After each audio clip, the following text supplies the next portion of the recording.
Hello, my name is Joshua Weinberg. I'm sort of a hobbyist artist, and I wanted to start doing some videos. Some of my friends had a bit of interest in exactly how I built these drawings out. This being sort of my first run at it, I'm sure I'll run into some fun technical issues I already have, creating a video and creating some audio for it. But I want to talk a little bit about the process and kind of what I did to generate that piece that you just saw. Sort of an unnamed character. So I did this piece in two parts. If this goes well, then next time I will try and make sure that I start at the very beginning so that I don't have an underdrawing already prepared for myself, which normally, obviously, you don't have an underdrawing. You have nothing. So this is essentially a video of me finishing off the final drawing. So I do a number of modifications to the armor. Nothing big. I was pretty happy with the underdrawing once I finished it. I will say, though, that when I was starting out here, I was not smart and did not do some warm-up drawing before actually committing to this, which, if you're new to art, or new to drawing, or even if you're old hat, you probably already know. But you should almost always draw something, even if it's terrible and you don't know what you're doing. Draw something before you work on something where you think it's going to be your final piece, where you think it's going to be, I'm going to be done with this when I'm done. Try to warm up. It does a number of things. You warm up your wrist and your arm and all those muscles that you need to draw. But I did not. So starting to warm up now in this piece as I'm going along. One thing I'll note here is you probably noticed that pauldron, I had to shift it a little bit. In the underdrawing, it was kind of flat. It didn't look like much. And that's something that just kind of comes with experience and thinking about it. It's kind of the point of an underdrawing. Underdrawings, or your initial sketch, can be pretty messy and not look great. It should have really good foundations, or at least I found I need a really strong foundation before I start doing my sort of finalized piece. But you have to accept that you're not going to think of everything the first time around. And it's kind of the same for drawing as it is for painting. Even when I paint, I find that I'll make alterations to my painting as I go. Things that, I didn't think about that shape folding that way around his arm correctly in this case. And so I had to go back and be like, oh no, that would actually be curved because his arm is a little bit forward, so you'd be able to see it at that angle. And so that's just something that kind of comes with experience, and the more you think about your piece and where things land. I know that, the final piece of this I was pretty happy with. I think it's definitely showable. It's interesting. He's a fun-looking character. But there are always things that you look at and you're like, probably could have done that better. You eventually have to call your pieces done. It's probably not great to come back and rehash something a billion times. Yeah, in this case, like his hand, that sort of forward extending hand, it's okay. It's not great. But it does its job. It gives the idea of him being some sort of barbarian, castery person, like Conan, with some sort of magic attitude. Maybe some sort of divine or clerical background. But yeah, so the other thing, and this will come up again later, is the underdrawing. I didn't think of everything, and sometimes you come up with some tweaks and new ideas, and sometimes you start doing them in the overdrawing, and then you're like, oh no, those aren't good. I'll go back and fix it. And a good example here is, right now, obviously, I'm kind of going over that hand. That one worked out relatively well, but like those that I'm detailing now, kind of like a metal knuckle or something like that, so you could walk up and slug somebody if he was unarmed. Wasn't fully detailed out in the pre-drawing, but I already kind of knew in my head that's what I wanted there. With those underdrawings, you really just have to, at some point, accept that you're not going to, if you remember, oh yeah, that's right, he's going to have, a sort of three-dimensional metal knuckle of some sort on him. You can just, in this case, I just came back and I did that later.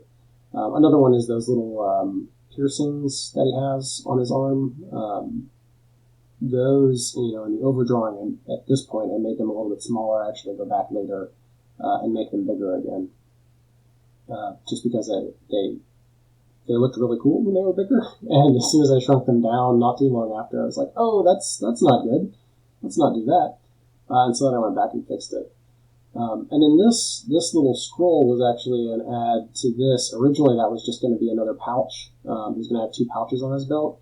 But since I was thinking kind of religious warrior of some form, I ended up putting a scroll. So, maybe he's been consecrated by his religious order. And so they attach, a piece of scripture or maybe one of their religious texts actually to the warrior themselves. I've used this concept before. It always looks really cool.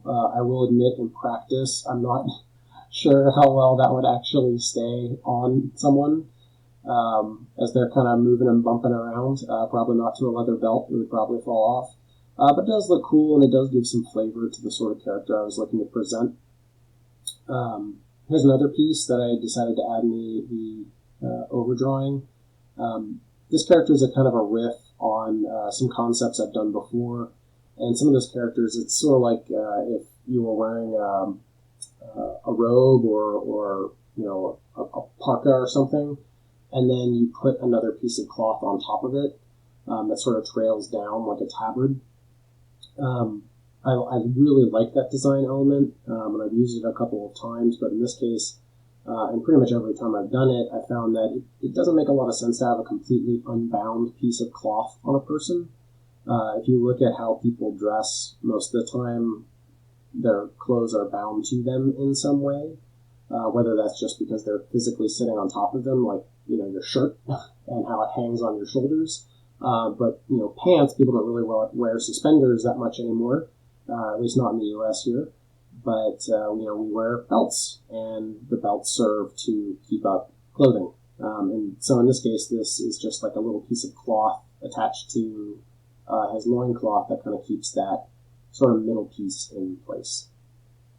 I was kind of going for a more Conan design, so a character that doesn't wear a lot of armor.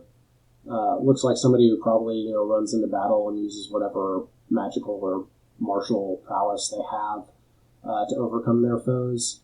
So I didn't detail all the way down to the feet. I think I've still got some ways to go to really get good at feet. But I did want to add a bit of some items and things that I thought they might have. So he has a knife in his boot. Because when everything else fails and you're close up, having a knife in your boot is probably a good way to go. So he's got kind of like almost like a dress thing going on, just scraps of clothing that he found. Pouch probably keeps coin, maybe some food in there, and then of course the main weapon is that sword. I sort of have it affixed to the belt with a cord there, and that's another thing that I think when I was starting out. Drawing and really sort of getting into fantasy characters, which is primarily what I draw right now, is creatures and characters from fantasy worlds. One thing I definitely sort of pull from is the idea that, and the same thing with armor, is that everything has to be affixed to the character. There I am making those a little bit bigger because I realized my mistake. You can't just have something free-floating. Obviously, piercings are different because the thing that they're affixed to is the skin itself. But if something isn't pierced into the character, it has to be held there somehow. Whether that's a rivet to another piece of, armor that is affixed to the character, or it has to be sitting on top of something like a shoulder. But even then, for like a pauldron, it needs a belt or something to keep it in place. Otherwise, it'll just fall off the character. It's in a more realistic setting, not like a video game like World of Warcraft or pretty much any other fantasy game. You can't just have a free-floating pauldron. You actually have to have it connected. I will say that sometimes, it's okay to break that rule. If your character or the thing you're drawing is super magical, maybe it just has giant metal plates that float in the air around it, and it smacks people with them. or uses them as armor, and that is 1,000% okay, because that's the entire point, is that they don't need to have binders to keep those things in place. They're just using their magic to do it.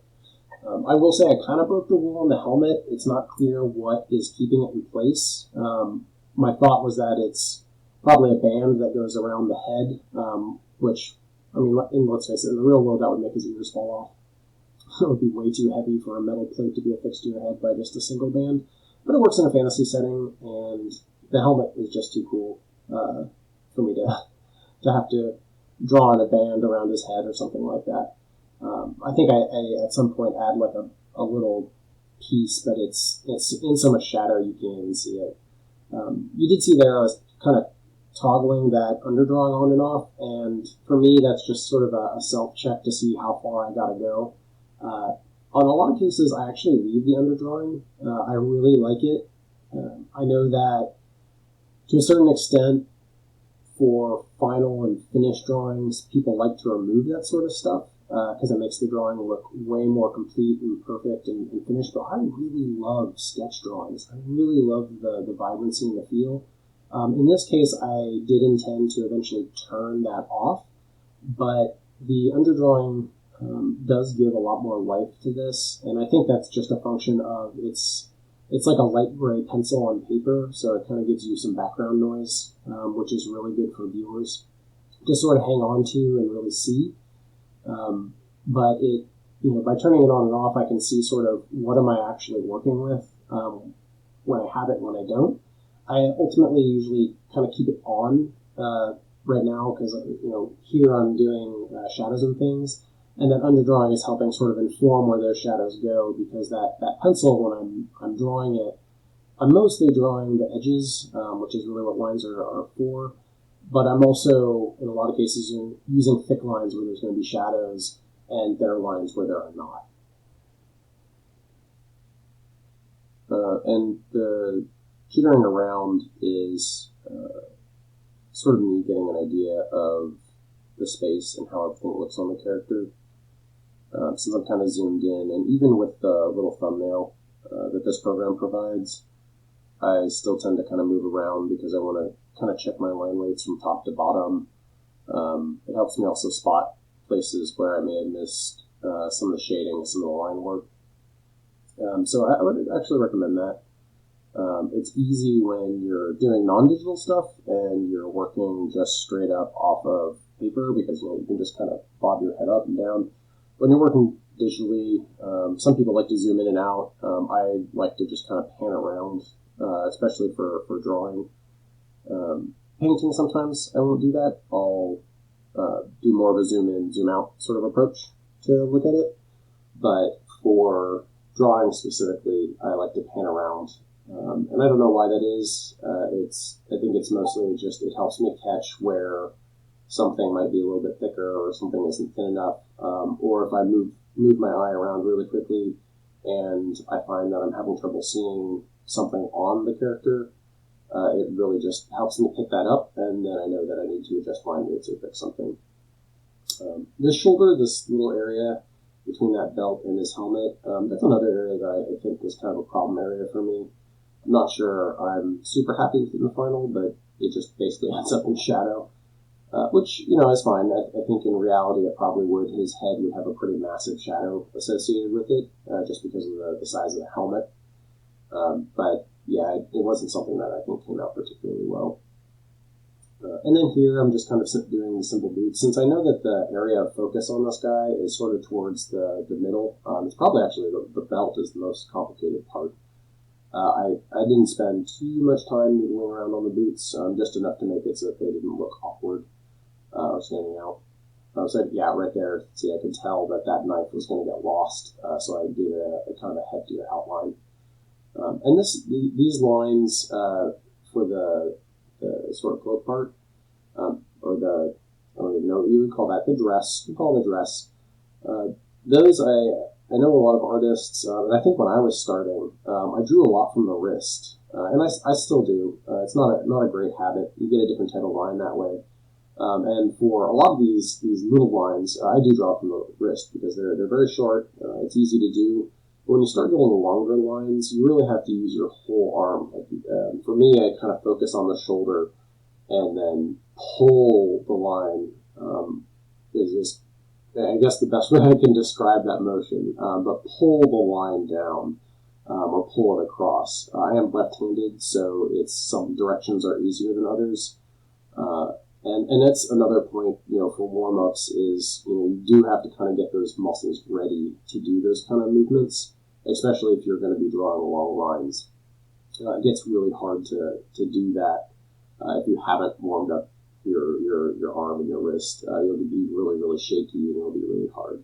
And even, after you're warmed up, or at least for me, I know that when I start doing a lot of those lines, I usually am shaky at the start, and I kind of have to go back and redraw them a lot of times. But thankfully it's digital, so, Control Z, you can just undo it.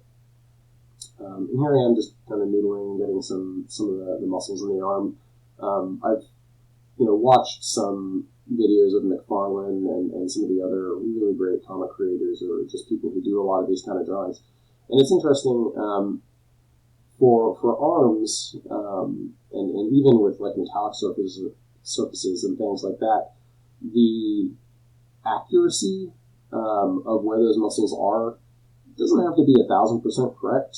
A lot of people don't know what the muscles in the forearm look like. And to be fair, if you walk up on somebody, you're not going to see that many muscles in their forearms for the most part. Maybe if they, show you the bottom of their arm and they flex, you'll actually see them. But most people walking around, you're not going to see all their muscle definition. But in sort of a comic book style, which I would definitely call this more of a comic book style, you don't have to worry about some of those. You do have to worry about the big muscle groups. You need to know where the chest is, the bicep, the shoulder muscles and things like that, and like the leg muscles and how they're cobbled together and flow into each other. Also, you'd have to worry about the back. But you don't have to be too nitpicky about some of the shadows and sort of where the muscle definition comes from. You just have to look for some of the core muscle groups. That little background here was something that I added that wasn't in the underdrawing. And the reason was I was looking at his hair, and I could have cropped it and just, where does his hair go? It's just behind his back, but I think it made it more interesting to give the hair sort of a length, plus that sort of long hair piece that comes down from beside his ear is pretty long, so I figured the rest of his hair would also have to be long because it would be coming off like the back of his head. So there, I was just noodling on his pauldron a little bit to see if I wanted to give it any scarring. Ultimately decided I did give it some in the final, but not very much. That pauldron kind of serves as a visual rest area. It's kind of a place where the viewer's eyes are not absorbing a ton of detail. And with parts of him being super detailed, and having a lot going on, it's nice in a drawing to have a part of the character or monster or whatever it is that you're drawing where the eye doesn't have to work so hard and try to pick out all these little things.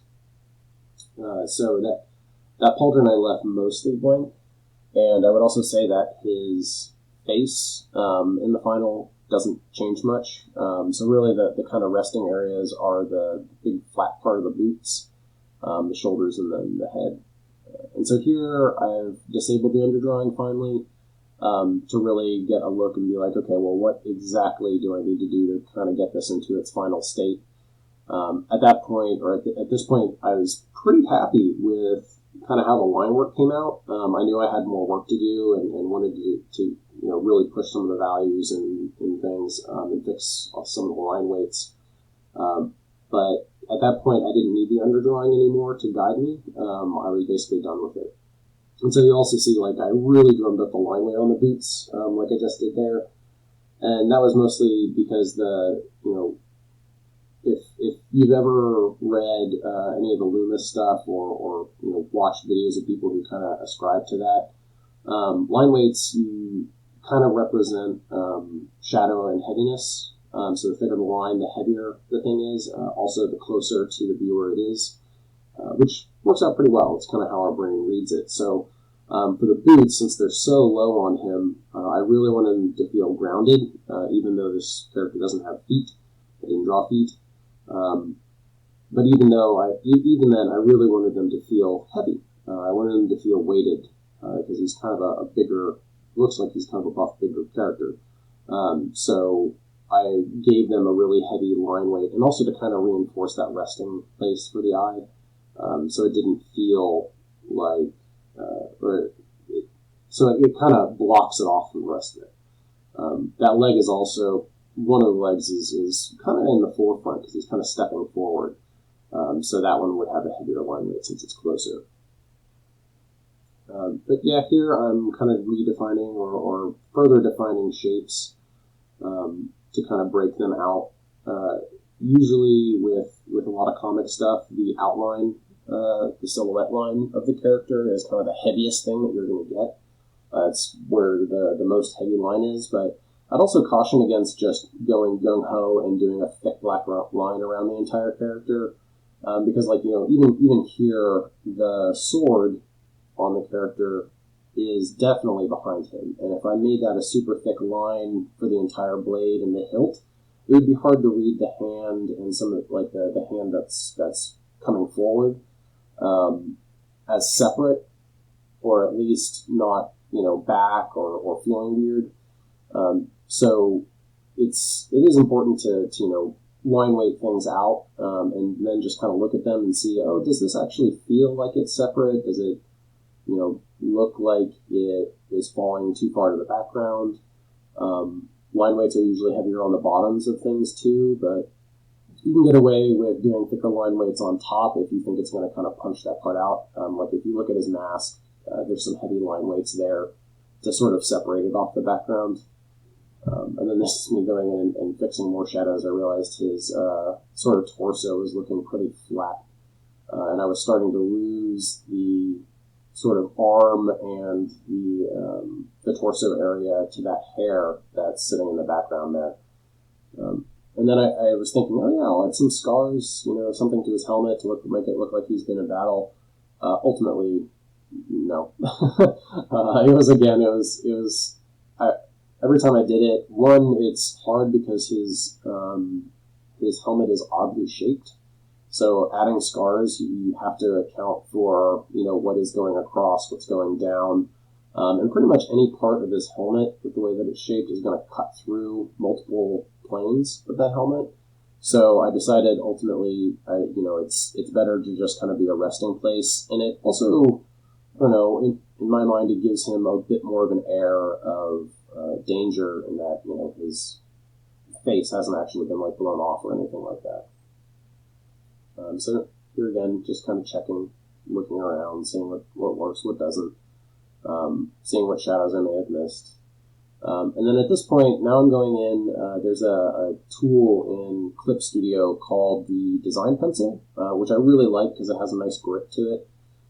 It's not like an airbrush or anything like that. It behaves more like if you were to side rub a colored pencil or use a pastel in real life, where it has little bits that it misses. So it gives a nice feel to it. And there was actually one of my mess ups where I went in and I was just gonna straight go on the guy without using a mask, which sometimes I do. I don't actually always mind the getting some of the shading or whatever it is I'm doing on the background. Sometimes that's fine to me. I don't mind it. But in this case, I wanted to, since I was going to present this, I wanted to actually do something that fit a little bit more. And so you can see that I'm using a black blue. Something I learned a long time ago is when you do your shadows or do really shadows of any kind, shadows are mostly blue. Usually shadows are blue. Natural highlights are sort of a yellow-white. And so I like using this particular tool because it's easy to knock in shadows, and it does definitely give it more of a hand-drawn, handcrafted look. And it kind of layers on top of itself really well, so you can get some really deep. So you notice, like, even though if you look at the color box, I'm like way down there. It's a super dark color. It's not actually making that color. It's kind of making a bluish color when I'm doing it, unless I go over it multiple times. And of course, I start with a very big brush and then kind of work my way down. And then here, I'm just going in and knocking in highlights. Highlights typically go over shadow, so I went ahead and just made a new layer, put it on top with my mask. I just duplicated the layer and deleted what was in it, and then went in and did highlights. I will say, this brush does create it's very fuzzy, so you don't really get a lot of hard highlights, and so it's good for sort of wide area stuff, but if you're going to do specific stuff, you need to make a new layer, which is what I'm doing here, going back with like an absolute white and that same pen, and then just knocking in little things. Because I want this to look more like it was drawn traditionally, I went ahead and I'm basically drawing white on top of the ink, which is a technique that is pretty widely used for people who do a lot of black and white sort of drawings, or drawings where they want extreme highlights. You'll put down your ink, and then on top of that, you'll essentially draw in white, and you draw next to your deep black lines to create your major highlights. But that's pretty much for this video. I'll provide some links and things to resources down in the description, including a posting of the actual thing when wherever you can find it online. But thanks for watching. I hope this was educational and interesting to y'all. If it is, hopefully I'll do some more in the future. Thanks.